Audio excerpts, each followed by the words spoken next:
बड़ा जोर चलेगा। हाँ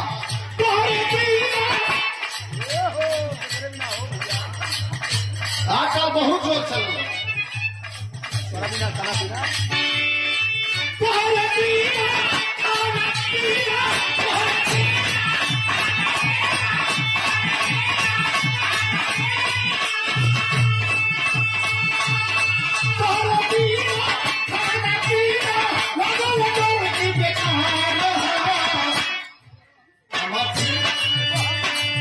देखो हम हमारी हमार जान पियो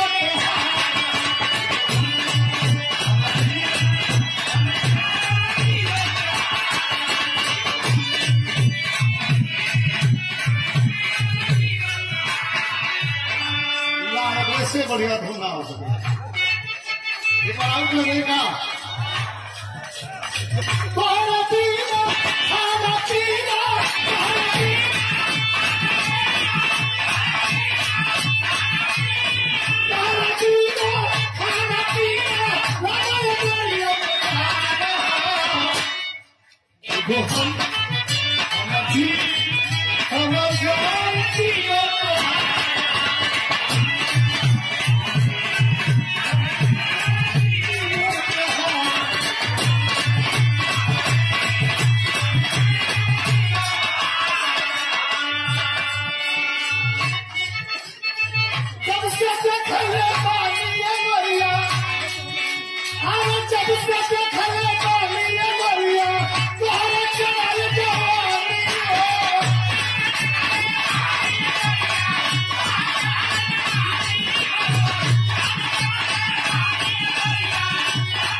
आज इतना खुश सिंगर कहियो न देखते हैं।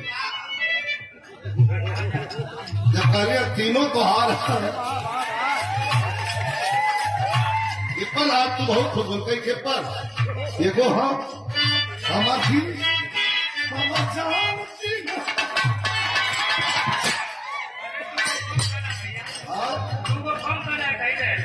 हम तो सोचते हैं कि बढ़ा दें तो